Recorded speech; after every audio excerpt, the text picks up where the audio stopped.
Bonjour et bienvenue. Aujourd'hui, on s'attaque à un monument, un vrai GC, le marxisme. Bonjour, oui, un monument, c'est le mot. Mais attention, pas pour en refaire toute l'histoire, non. Plutôt pour explorer une critique de ses fondations. Et pour ça, notre guide, c'est un texte de Safa Katchmaz qui, disons-le, ne mâche pas ses mots. C'est une critique qui prend vraiment le problème à la racine. Elle ne va pas discuter des applications politiques, mais bien de la validité même de ces lois historiques prétendument universelles. Et tout commence avec une phrase que tout le monde connaît, ou presque, du manifeste de 1848. L'histoire de toute société jusqu'à nos jours n'a été que l'histoire de lutte de classe. Voilà. C'est puissant, c'est clair, ça pose un cadre, sauf que, et c'est le premier point de notre source, il y a eu un hic. Et très vite. Très très vite, oui. Moins d'un an plus tard, Marx et Engels sont obligés d'ajouter une petite note de bas de page. Une parenthèse. Une parenthèse qui change tout, à l'exception des communautés primitives. Alors à première vue, ça peut sembler être un détail, juste une précision. Mais ce n'est pas un détail, c'est ça que dit le texte, il insiste là-dessus. Comment une petite exception peut avoir un tel poids? Parce que cette exception, ce n'est pas rien. Les communautés primitives, ça représente des dizaines, voire des centaines de milliers d'années d'histoire humaine. Ah oui, quand même. Si on les exclut, la fameuse loi universelle de la lutte des classes ne s'applique en fait qu'aux 3 ou 4 000 dernières années. Donc ça veut dire que pendant 95% de son temps sur Terre, l'humanité aurait fonctionné selon d'autres règles. Exactement, avec un autre moteur de l'histoire. La loi universelle devient tout à coup très, très locale et très récente. Alors là, ça pose une question vertigineuse. Qu'est-ce qui faisait tourner le monde pour nos ancêtres qui peignaient dans les grottes de Lascaux il y a 35 000 ans? Le texte nous interpelle là-dessus. Ces gens, ils avaient une vie sociale, des rituels, ils fabriquaient des outils. La source mentionne même qu'ils habillaient leurs femmes avec des jupes. C'est ça. On ne peut pas juste dire qu'ils vivaient sans loi, dans une sorte de vide social pendant des millénaires. Non, c'est impossible en effet. Une société, même de chasseurs-cueilleurs, a besoin de règles pour gérer les relations, la répartition de la nourriture, les alliances, pour survivre tout simplement. Et le marxisme serait incapable de penser ça. C'est ce que soutient Katchmaz. En se focalisant sur la production au sens moderne, capitaliste, le marxisme est comme aveugle à la nature de ses lois anciennes. Et en excluant cette immense période, la théorie se prive de comprendre les fondements même de la société. D'accord, je vois. Donc on a une théorie de l'histoire qui, dès le départ, met de côté la quasi-totalité de cette histoire. C'est un peu ça. Si la théorie a un tel angle mort sur le plan du temps, on peut imaginer qu'il y en a aussi sur le plan géographique. Est-ce que ce problème ne se retrouve pas dans le regard de Marx sur les sociétés non européennes? C'est exactement le point suivant. Ce trou historique débouche sur un reproche très clair d'eurocentrisme. Le texte cite d'ailleurs des auteurs comme Hart et Negri, qui rappellent la vision très très dure de Marx sur l'Inde. Pour lui, c'était une société stagnante, sans histoire. Passive en quelque sorte. Passive, oui. Une sorte de matière qui ne pouvait être réveillée que par le choc de la colonisation occidentale. Je crois me souvenir d'une citation assez brutale à ce sujet. Il parlait de la double mission de l'Angleterre en Inde. Oui. C'était quelque chose comme, d'un côté, détruire l'ancienne société asiatique, et de l'autre, jeter les bases matérielles de la société occidentale en Asie. Cette citation est centrale dans la critique. On voit bien la vision du progrès là. C'est linéaire, et l'Europe est la seule locomotive. Le reste du monde doit juste monter dans les wagons. De gré ou de force, oui. Pour la source, ce n'est pas juste un préjugé personnel de Marx, mais bien une conséquence logique de sa théorie.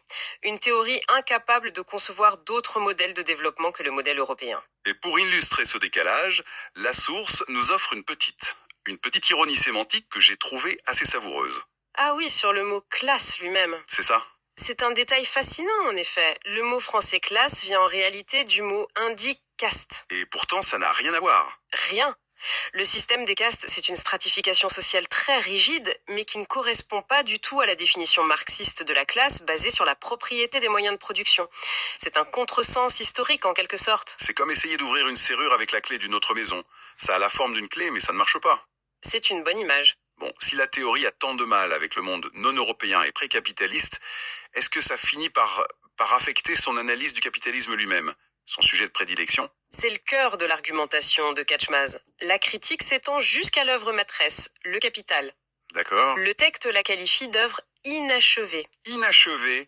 Mais Engels a bien publié les autres volumes après sa mort, non? Si, mais ce n'est pas inachevé dans ce sens-là. C'est pas parce qu'il manque des livres. C'est inachevé, comment alors? Parce qu'il lui manque le premier chapitre, si on veut, une économie politique des sociétés qui ont précédé le capitalisme. Il commencerait par la fin, en somme. La source utilise une image pour ça que je trouve très parlante. Le gratte-ciel. Exactement. C'est comme vouloir analyser le dernier étage d'un gratte-ciel sans jamais s'intéresser aux fondations ni aux étages inférieurs. On peut décrire très bien les appartements du sommet, mais on ne comprendra jamais pourquoi le bâtiment tient debout. C'est une excellente analogie. En commençant son analyse directement avec la marchandise capitaliste, Marx crée ce que le texte appelle une coupure historique. Il analyse un système comme s'il était né de rien.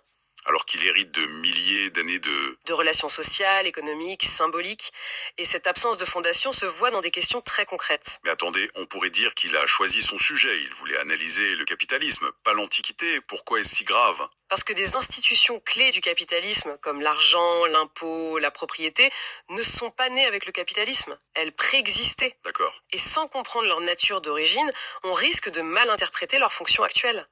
D'ailleurs, Marx lui-même l'a un peu senti vers la fin de sa vie, quand il s'est intéressé aux communautés rurales en Russie.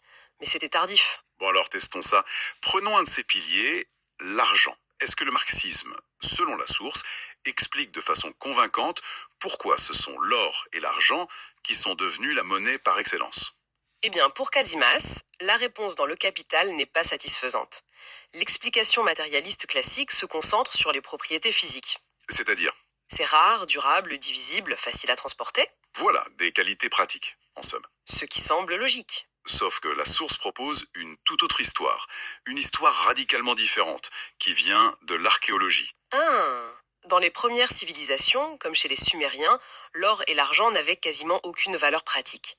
Pour faire des outils ou des armes, on utilisait le cuivre, le bronze, des métaux bien plus utiles. Alors d'où venait leur valeur? Elle était à l'origine purement symbolique et religieuse. Religieuse. L'or était associé au soleil, à sa lumière, à sa permanence. L'argent, lui, était lié à la lune. C'étaient les métaux des dieux. On les utilisait pour les temples, les statues, les objets de culte. Leur valeur n'était pas matérielle, elle était sacrée. C'est une inversion totale de la perspective, ça? Complètement. Ça voudrait dire que ce n'est pas parce que l'or avait de la valeur qu'il est devenu sacré? Non. Mais c'est parce qu'il était sacré qu'il a fini par acquérir une valeur économique. Mais comment s'est fait ce passage du temple au marché? Justement, ça s'est fait par le temple. Les temples dans ces sociétés n'étaient pas que des lieux de culte, c'était des centres économiques et administratifs. D'accord. Et ils accumulaient les offrandes qui étaient en fait une forme de tribut, d'impôt. Et pour mesurer et comparer la valeur de toutes ces offrandes, du grain, du bétail, on a commencé à utiliser ces métaux sacrés comme étalon universel. Le symbolique fonde l'économique. Et non l'inverse, comme le voudrait la théorie matérialiste classique. Alors, si l'argent, un des nerfs de la guerre, du capitalisme, trouve son origine dans le sacré, ça doit forcément nous amener à reconsidérer la place de la religion dans tout ça. Et c'est une autre critique fondamentale du texte. Le marxisme la voit comme une superstructure, un simple reflet, l'opium du peuple. Voilà. En héritant du positivisme du 19e siècle, le marxisme a complètement sous-estimé le rôle de la religion. Il l'a vu comme une production de l'esprit, une illusion séparée de la vraie vie matérielle. Alors que la source propose l'inverse, l'idée que le droit, l'économie, la religion, à l'origine, tout ça c'était un peu la même chose. C'est fascinant, parce qu'on a l'habitude de tout penser dans des boîtes séparées. Précisément. La thèse de Katmas, c'est que la religion est la matrice originelle d'où tout le reste est sorti. Les premières formes de régulation sociale, les premiers contrats, n'étaient pas des traités juridiques, mais des rituels religieux. Les tabous, les sacrifices. Tout ça. C'était un système très concret qui gérait les dettes, les alliances, les obligations, bien avant l'invention des codes de loi. Attendez, ça veut dire qu'on pourrait relire des textes religieux comme des registres comptables symboliques? C'est radical comme perspective. Est-ce qu'il y a un exemple? Oui, un exemple très parlant. L'histoire de Caïn et Abel. D'accord. Le fermier et l'éleveur. Un geste de dévotion. C'est quoi alors? C'est la représentation mythique d'une réalité socio-économique. Le paiement d'un tribut, d'une dette entre différentes communautés? L'autel sur lequel ils déposent leurs offrandes devient alors... Le premier bureau des impôts? D'une certaine manière, oui. C'est le lieu symbolique où une obligation économique est réglée. Les premiers fruits offerts, c'est l'expression d'un paiement dû. Le mythe devient une archive économique codée. On a parlé de Marx, mais son collaborateur Engels a lui aussi essayé de s'attaquer à ces sociétés anciennes, dans l'origine de la famille, de la propriété privée et de l'État. Est-ce que lui, il a mieux réussi? Pas vraiment, non. La critique est tout aussi sévère, voire plus. Le texte décrit son œuvre comme étant surtout un résumé des travaux d'un anthropologue de l'époque, Louis Morgan. Avec un reproche de superficialité, c'est ça? Oui, la source utilise une métaphore que j'ai trouvée très forte. Je crois que je vois de laquelle vous parlez. Elle compare les analyses de Marx sur le capitalisme à des vagues de l'océan, pour leur puissance. Et à côté, le livre d'Engels, c'est un ruisseau d'été. C'est saisissant comme image. Ça résume bien le reproche. Oui, Engels se contente de décrire des étapes basées sur la technologie, l'invention de l'arc, de la poterie. Il reste à la surface dans la description technique sans jamais dégager les lois économiques et sociales profondes de ces sociétés. On n'y retrouve pas la puissance d'analyse du capital. C'est quand même surprenant. Comment ça se fait? Le texte suggère que c'est symptomatique d'une incapacité plus profonde. Par exemple, Ketchmas note qu'Engels a complètement ignoré les découvertes archéologiques de son temps, comme celle de Schliemann à Troie. Eh oui, qui prouvait qu'il y avait une base historique réelle derrière les mythes d'Homère. Exactement. Pour un matérialiste, ça aurait dû être une mine d'or. Le fait qu'il l'ignore montre, selon la source, une incapacité à prendre ces sources non matérielles au sérieux. Il est prisonnier d'un schéma trop simple. En somme, on lui reproche d'avoir plaqué une grille de lecture au lieu d'analyser le réel. C'est exactement ça. La critique n'est pas tant de ne pas avoir su, mais d'avoir prétendu savoir, et d'avoir érigé ce savoir fragile en dogme scientifique. Bon, si on essaye de résumer, la critique de Safak Asmas dresse un portrait assez sévère.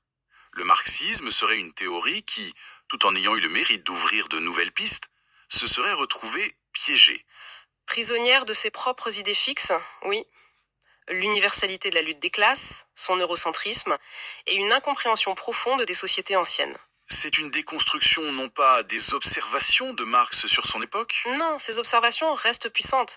C'est une déconstruction de la prétention de cette théorie à être une clé de lecture pour toute l'histoire humaine, en tout lieu et en tout temps. Et l'enjeu n'est donc pas juste de corriger un vieux livre. C'est plus que ça. Non. Oui, car ne pas comprendre le monde pré-capitaliste, c'est risquer de mal comprendre le capitalisme lui-même.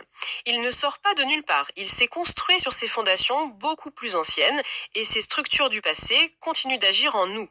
La source est même assez dure dans sa conclusion. Elle qualifie le marxisme de fondation fragile basée sur une thèse erronée, le plaçant dans le même compartiment de train que les autres penseurs de son temps. C'est une invitation à la modestie théorique, en quelque sorte, et à reconnaître que l'histoire humaine est beaucoup plus complexe et moins linéaire qu'on a voulu nous le faire croire. Et on termine comme toujours avec une dernière pensée pour nourrir la réflexion. Si, comme le suggère la source, des piliers de nos sociétés modernes comme l'argent ou l'impôt ne trouvent pas leur origine dans une pure logique de marché, mais dans des rituels religieux et des obligations symboliques millénaires, quelles autres hypothèses fondamentales sur notre monde, sur la nature du droit, de l'État ou même de notre rationalité économique devrions-nous peut-être, nous aussi, commencer à réexaminer ?